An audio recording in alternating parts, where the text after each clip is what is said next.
या हम बोल सकते हैं वसा यानी कि फैट बोल सकते हैं।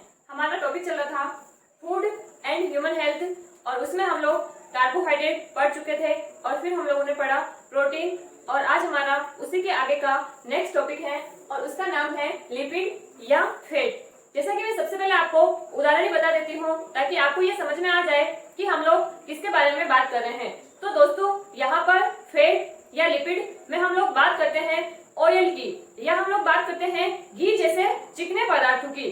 तो दोस्तों मैंने आपको बताया था कि कार्बोहाइड्रेट जो होते हैं ये कार्बन, हाइड्रोजन और ऑक्सीजन से मिलकर बने हुए यौगिक होते हैं। तो ये लिपिड जो होते हैं इनमें भी क्या पाया जाता है, कार्बन, हाइड्रोजन एवं ऑक्सीजन से मिलकर बने हुए यौगिक ही होते हैं, लेकिन इनमें ऑक्सीजन की मात्रा कार्बोहाइड्रेट की कंपैरिजन में कम पाई जाती है। फिर दोस्तों यदि हम लोग नेक्स्ट बात करें लिपिड्स की तो आप लोगों को इसका जनरल नॉलेज होगा कि जब भी हम ऑयल को पानी में मिलाते हैं तो वो कभी भी उसके अंदर मिक्स नहीं होता है।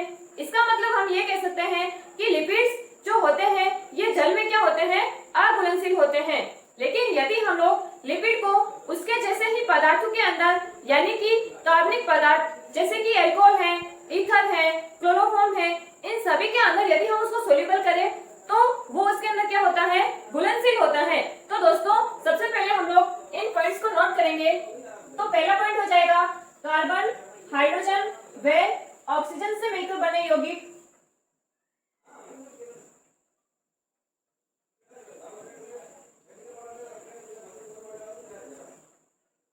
फिर हम लोगों ने बात की कि ये पानी में क्या होते हैं, अघुलनशील होते हैं। तो जल में अघुलनशील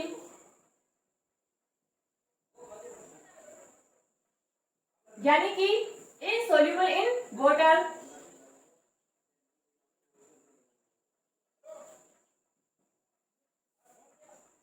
और कार्बनिक पदार्थ जैसे अल्कोहल है,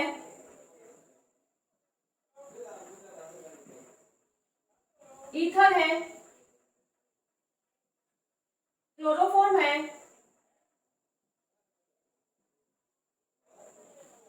इनमें क्या होते हैं, ये सोल्यूबल होते हैं यानी कि घुलनशील होते हैं।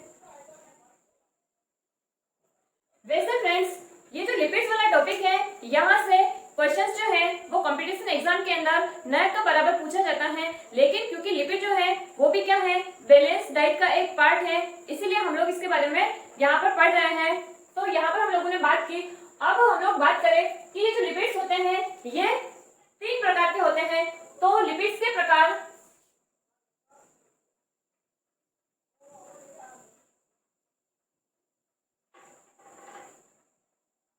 सबसे पहला प्रकार होता है सरल लिपिड या सरल वसा बोल सकते हैं। दूसरा होता है संयुक्त लिपिड।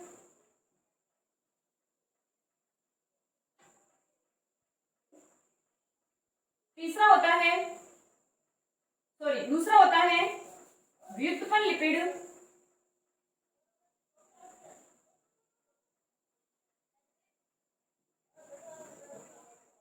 तीसरा होता है संयुक्त लिपिड।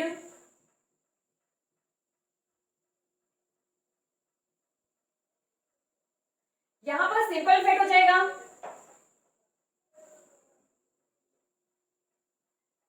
यहां पर कॉन्जुगेटेड फैट हो जाएगा और ये हो जाएगा कॉम्प्लेक्स लिपिड या कॉम्प्लेक्स फैट बोल सकते हैं। तो यहाँ पर हम लोगों ने देखा कि लिपिड के 3 टाइप हैं। अब सबसे पहले हम लोग बात करेंगे सिंपल लिपिड के बारे में कि ये क्या होते हैं, इसके उदाहरण कौन कौन से हैं, इनकी क्या क्या प्रॉपर्टी होती है। तो सबसे पहला हो जाएगा सरल वसा, सिंपल फैट। दोस्तों जैसा कि हम लोगों ने पढ़ा था कार्बोहाइड्रेट के अंदर मोनोसेकेराइड यानी कि जो कार्बोहाइड्रेट का सिंपलेस्ट मॉलिक्यूल होता है उसको हम क्या बोलते हैं, मोनोसेकेराइड बोलते हैं। इसी प्रकार से फैट के अंदर भी जो फैट का सबसे सिंपल मॉलिक्यूल होता है उसको क्या बोला जाता है, सरल फैट के अंदर विभक्त किया जाता है। तो ये तो बात हो गई सिंपल फैट की। अब ये जो सिंपल फैट होते हैं ये दो प्रकार के होते हैं। इसमें पहला हो जाएगा संतृप्त वसा यानी कि सेचुरेटेड फैट,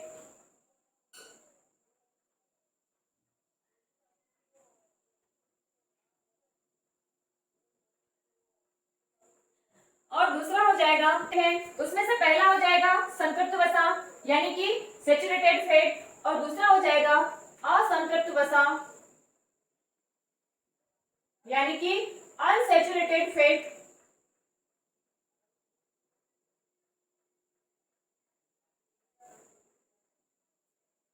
अब यहाँ पर संतृप्त का मतलब ये होता है कि इसमें जितने भी कार्बन कार्बन के मध्य बॉन्ड्स होते हैं वो क्या होते हैं, सिंगल होते हैं, पूरे के पूरे क्या होते हैं, सेचुरेटेड होते हैं। तो यहाँ पर कार्बन कार्बन के मध्य क्या होता है, सिंगल बॉन्ड होता है, यानी कि यहाँ पर हम लोग अन्य कोई हाइड्रोजन नहीं जोड़ सकते हैं क्योंकि पहले ही ये 4 बॉन्ड के द्वारा बंधे हुए हैं। फिर हम लोग बात करें सेचुरेटेड फैट की, तो कमरे के तापमान पर जो सेचुरेटेड फैट होते हैं ये क्या होते हैं, सेमी सॉलिड होते हैं, अर्ध ठोस होते हैं। जैसे कि आपने देखा होगा घी, तो जनरली घी जो होता है ये कौन सी अवस्था में होता है, अर्ध ठोस अवस्था में होता है। तो यहाँ पर हम लोग लिख सकते हैं कमरे के तापमान पर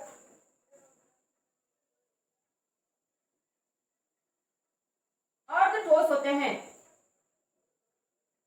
सेमी सॉलिड होते हैं।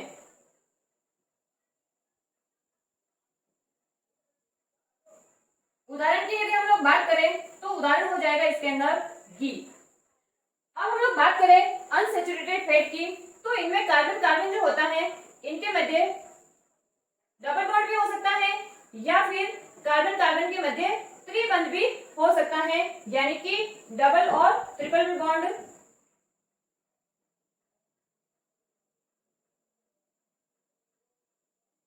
और यदि हम लोग कमरे के तापमान पर इनकी बात करें तो ये किस अवस्था में होते हैं, तरल अवस्था में होते हैं। जैसा कि आप लोग जानते हो ऑयल की यदि हम बात करें तो ये कौन सी अवस्था में होता है, तरल अवस्था में होता है। तो कमरे के तापमान पर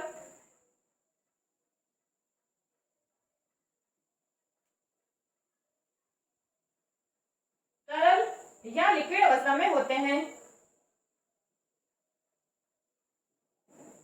ये तो हम लोगों ने देखा सिंपल फैट के बारे में। यहाँ से जो क्वेश्चन पूछा जाता है फैट से रिलेटेड वो क्वेश्चन हम लोग डिस्कस करेंगे। क्वेश्चन आता है हाइड्रोजनेशन यानी कि हाइड्रोजनीकरण। हाइड्रोजनीकरण क्या होता है दोस्तों, ये जो अनसेचुरेटेड फैट होते हैं इसका जब अपन हाइड्रोजन की उपस्थिति में हाइड्रोजनीकरण करवाते हैं तो वो किसमें चेंज हो जाते हैं, सेचुरेटेड फैट के अंदर कन्वर्ट हो जाते हैं। और यहाँ से जो क्वेश्चन पूछा जाता है वो ये पूछा जाता है कि यहाँ पर कौन सा उत्प्रेरक काम में आता है, कौन सा कैटलिस्ट काम में आता है। तो उस उत्प्रेरक का नाम होता है निकेल। तो यहाँ पर हम लोग लिखेंगे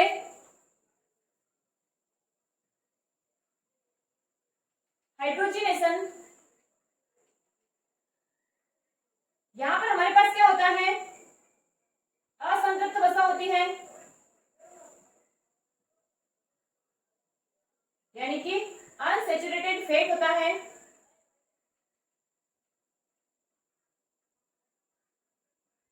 इसका हम लोग हाइड्रोजन की प्रेजेंस में यानी कि हाइड्रोजन के साथ और निकल उत्प्रेरक की उपस्थिति में अभिक्रिया करवाते हैं तो ये किसमें परिवर्तित हो जाता है, संतृप्त वसा में परिवर्तित हो जाता है।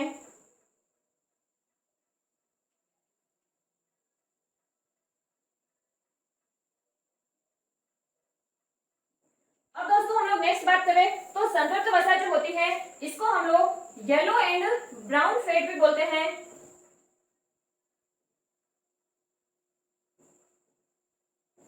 और जो असंतृप्त वसा होती है इसको हम लोग व्हाइट फैट बोलते हैं। तो यहाँ पर हम लोगों ने बात की कि सिंपल फैट के टाइप, जिसके दो टाइप हैं, पहला सेचुरेटेड और दूसरा अनसेचुरेटेड। अब दूसरी ओर हम लोग बात करें व्युत्पन्न लिपिड यानी कि इसको डेराइव्ड लिपिड भी बोल सकते हैं, जिसका निर्माण किससे होता है, सिंपल फैट से होता है। तो यहाँ पर आपको इसके बारे में ज्यादा डिटेल याद नहीं रखनी है क्योंकि कभी भी यहाँ से कोई क्वेश्चन पूछा हुआ नहीं है, सिर्फ इसका नाम याद रखना है, जो कि आप जानते हो मोम, यानी कि जो मधुमक्खी का छत्ता होता है उससे हम लोग क्या प्राप्त करते हैं, वैक्स मोम प्राप्त करते हैं। वो किसका उदाहरण है, व्युत्पन्न लिपिड का उदाहरण है। तो यहाँ पर हम उदाहरण लिखेंगे, वैक्स या मोम बोल सकते हैं। फिर यदि हम लोग संयुक्त लिपिड की बात करें या कॉम्प्लेक्स लिपिड की बात करें तो इसका उदाहरण है स्टेरॉइड, यानी कि जो सरल और व्युत्पन्न वसाओं से मिलकर बने हुए लिपिड होते हैं उनको हम लोग क्या बोलते हैं, संयुक्त लिपिड बोलते हैं, और इसका उदाहरण है स्टेरॉइड। स्टेरॉइड का नाम आपने सुना होगा क्योंकि ये जो ज्यादातर नेशनल और इंटरनेशनल लेवल के खिलाड़ी होते हैं ये हम इनकी कैपेसिटी को यानी कि कार्य क्षमता को बढ़ाने के लिए किसका यूज करते हैं, स्टेरॉइड्स का यूज करते हैं। इसीलिए उनको पकड़ने के लिए कौन सा टेस्ट किया जाता है, डोप टेस्ट किया जाता है। तो ये कौन सी लिपिड का एक टाइप होता है, कॉम्प्लेक्स लिपिड का एक टाइप होता है। तो इसका उदाहरण लिख सकते हैं स्टेरॉइड। दोस्तों इस फैट का एक और भी काम होता है, जैसे हमारे शरीर के अंदर हम लोग किसका यूज करते हैं, लिपिड्स का यूज करते हैं। हम लोग खाने के अंदर घी का भी यूज करते हैं, ऑयल का भी यूज करते हैं। तो ये जो फैट्स होती है ये हमारी स्किन के नीचे क्या होती है, परत के रूप में जमी हुई होती है, जो क्या करती है, उष्मा रोधी की तरह काम करती है, यानी कि ये शरीर की उष्मा को बाहर अंदर से बाहर निकलने से क्या करती है, रोकने का कार्य करती है। तो यहाँ पर फैट के बारे में हम लोग इतना ही पढ़ेंगे। अब इसके आगे हम लोग पढ़ेंगे मिनरल्स यानी कि खनिज लवण। हम लोग बात कर रहे हैं मिनरल्स के बारे में, खनिज लवण के बारे में। तो बहुत सारे ऐसे साल्ट हैं जो हमारे शरीर को किसी भी प्रकार की एनर्जी प्रोवाइड नहीं करते हैं, लेकिन बहुत सारी क्रियाओं का क्या करते हैं, रेगुलेशन करते हैं, नियमन करते हैं। तो हम लोग उसी की बात करेंगे। तो सबसे पहले हम लोग बात करेंगे सोडियम आयन की, यानी कि हम लोग यहाँ पर लिख तो आयन रहे हैं लेकिन वास्तव में ये हमारे शरीर में किस रूप में होते हैं, सोल्ट की फॉर्म में होते हैं, लवण के रूप में होते हैं। अब यदि हम लोग सोडियम के कार्य की बात करें तो ये जो सोडियम है ये क्या करता है, बीपी को क्या करता है, नियंत्रित करता है, रक्त दाब को क्या करता है, नियंत्रित करता है। तो यहाँ पर हम लोग लिख सकते हैं यहाँ पर रक्त दाब का नियमन, यानी कि ब्लड प्रेशर का नियमन। अब क्या हुआ कि सोडियम की मात्रा कभी शरीर में ज्यादा भी हो सकती है, कम भी हो सकती है। तो उस कंडीशन में क्या हो जाएगी, शरीर में अनियमितताएं उत्पन्न होने लग जाएगी। तो यहाँ पर हम अधिक को हाइपर से लिखेंगे और कम को हम लोग हाइपो से लिखेंगे। तो यहाँ पर यदि सोडियम की अधिकता होती है तो बीपी क्या हो जाएगी, बढ़ जाएगी, यानी कि हाई बीपी। फिर हम लोग बात करें कि यदि इसकी कमी हो गई तो बीपी क्या हो जाएगी, कम हो जाएगी, लो बीपी। और मैं आपको बता देती हूँ कि नॉर्मल बीपी होनी चाहिए 80/120 mm ऑफ Hg, यानी कि ये क्या है, न्यूनतम मान है, और 120 क्या है, इसका मैक्सिमम मान है। यानी कि जब शरीर का ब्लड प्रेशर 80 से 120 के मध्य है तब बीपी क्या है, सही है। अगर इससे ज्यादा होती है तो हाई बीपी हो जाएगी, और यदि इससे मान कम होता है तो लो बीपी हो जाएगी। अब नेक्स्ट हम लोग बात करते हैं आयोडीन। तो आयोडीन का कार्य क्या होता है कि हमारे शरीर में एक हार्मोन का निर्माण होता है, थायरोक्सिन हार्मोन। तो थायरोक्सिन के निर्माण में कौन हेल्प करता है, आयोडीन हेल्प करता है। तो थायरोक्सिन हार्मोन का निर्माण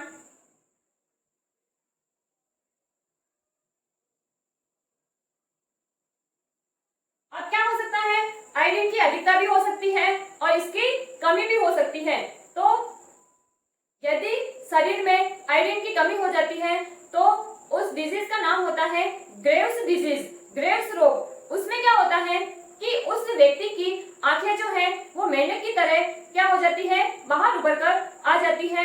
और इसी तरीके से यदि आयोडीन की कमी हो जाती है तो उस बीमारी का नाम जनरली एग्जाम्स के अंदर बहुत बार पूछा गया है और उसका नाम होता है गेंगा, या उसको गलगन रोग बोलते हैं। तो यहाँ पर हम लोग लिख सकते हैं कि यदि इसकी अधिकता हो गई हाइपर तो उसको हम लोग बोलते हैं ग्रेव्स डिजीज।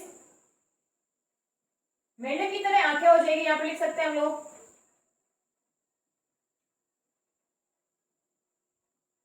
और इसी तरीके से यदि इसकी कमी होती है तो कौन सा रोग हो जाएगा, गेंगा रोग हो जाएगा, गलगन रोग हो जाएगा।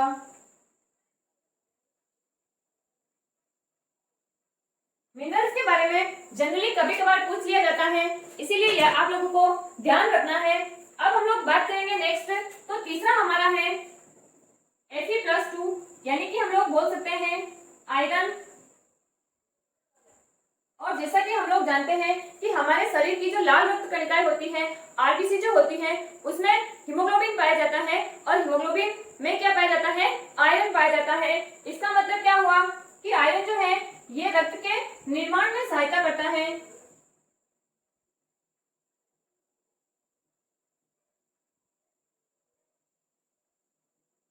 अब यदि आयरन की शरीर में अधिकता हो जाती है तो उस डिजीज का नाम होता है पॉलीसाइथीमिया, यानी कि ये क्या होती है, श्वसन से संबंधित प्रॉब्लम होती है। इसी तरीके से यदि शरीर में आयरन की कमी हो जाए तो आप सब लोग जानते हो कौन सी डिजीज होती है, एनीमिया हो जाती है। एनीमिया, हम लोग कभी भी डॉक्टर के पास जाते हैं और यदि हमारा बॉडी पूरी व्हाइट दिखने लगती है तो डॉक्टर क्या बोलता है कि आप एनीमिक हो। इसका मतलब यह है कि हमें एनीमिया डिजीज है और हमें आयरन युक्त भोजन लेना चाहिए। तो यहाँ पर हम लोग लिख सकते हैं हाइपर, उस डिजीज का नाम है पॉलीसाइथीमिया। ब्रीथिंग प्रॉब्लम,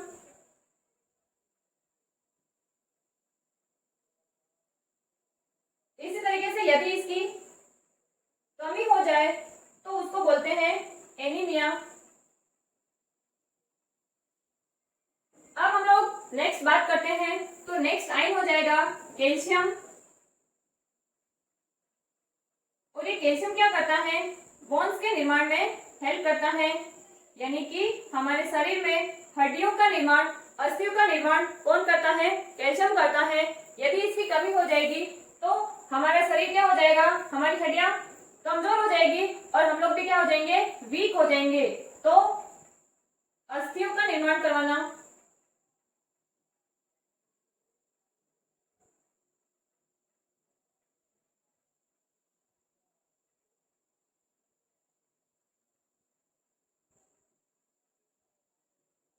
और यदि कैल्शियम की कमी होती है, पहले हम लोग अधिकता की बात कर लेते हैं।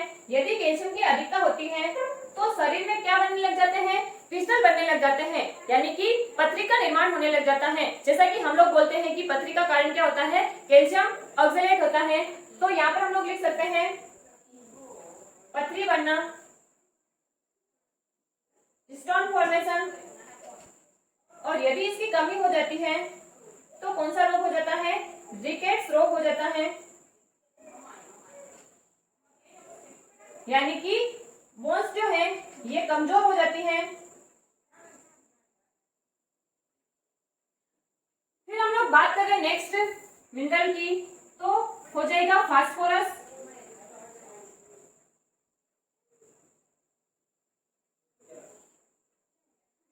अब जैसा कि हम लोगों ने बोला कि बोन्स में कैल्शियम भी होता है, फास्फोरस भी होता है, तो इसका मतलब फास्फोरस भी क्या करता है, बोन्स के निर्माण में हेल्प करता है। इसके अलावा अपने जो दांत होते हैं उसमें भी थोड़ी बहुत मात्रा में क्या पाया जाता है, फास्फोरस पाया जाता है। तो यहाँ पर हम लोग लिख सकते हैं अस्थि निर्माण।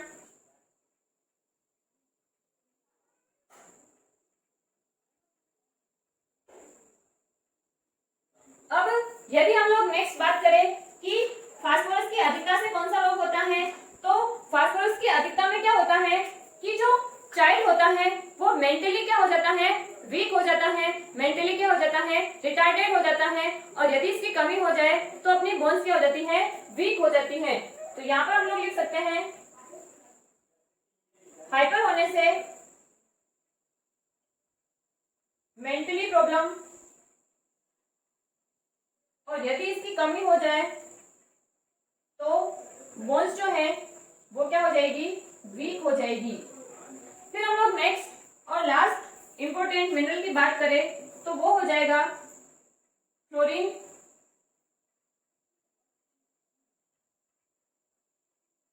अब दोस्तों ये जो फ्लोरीन है ये जब कम मात्रा में होता है तो क्या होता है, अपने दांतों के लिए, टीथ के लिए क्या होता है, अच्छा होता है।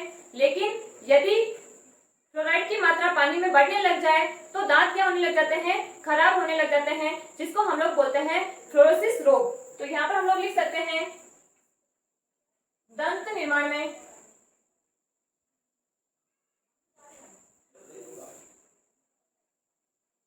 और इसकी अधिकता में क्या हो जाता है, फ्लोरोसिस डिजीज हो जाती है। वैसे इसकी कमी जनरली होती नहीं है क्योंकि पानी में थोड़ा बहुत मात्रा में क्या पाया जाता है, फ्लोराइड पाया जाता है।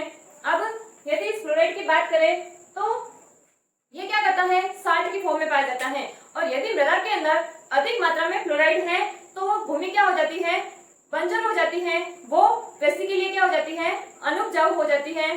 तो यहाँ पर हम लोगों ने बात की खनिज लवण, मिनरल्स, उनके क्या क्या काम होते हैं, उनकी कमी से या उनकी अधिकता से कौन कौन सी डिजीज होती हैं। अब हम लोग बात करेंगे कि कुछ ऐसी धातुएं हैं जिनसे क्या होते हैं, स्पेशल कुछ डिजीज होती हैं और वो किसी न किसी देश के अंदर खोजी गई हैं। तो ऐसे ही कुछ धातुओं के बारे में यदि हम लोग बात करें तो वो हो जाएगा, यहीं पर लिख देती हूं मैं,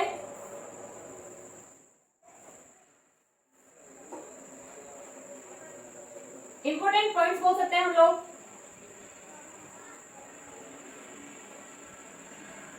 पहले धातु की हम लोग बात करें तो पहली धातु हो जाएगी Hg, यानी कि इसको हम लोग बोल सकते हैं पारा, मर्क्यूरी, और इससे जो रोग होता है उसको बोलते हैं मिनी मात्रा रोग। फिर हम लोग बात करें कैडमियम, तो कैडमियम से जो रोग होता है उसको बोला जाता है इटाई डिजीज। फिर हम लोग बात करें कॉपर, तो कॉपर धातु की अधिकता से कॉपर को हम लोग क्या बोल सकते हैं, तांबा भी बोलते हैं। इससे जो डिजीज होती है उसको हम लोग बोलते हैं विल्सन डिजीज। और फिर नेक्स्ट पॉइंट है कि यदि जल में नाइट्रेट की अधिकता हो जाए, नाइट्रेट आयन की अधिकता हो जाए, तो उस डिजीज को बोलते हैं ब्लू बेबी सिंड्रोम, यानी कि ये ज्यादातर बच्चों में होता है और उनका ब्लड जो है ये किस कलर का हो जाता है, ब्लू कलर का हो जाता है, इसीलिए इसको बोला जाता है ब्लू बेबी सिंड्रोम।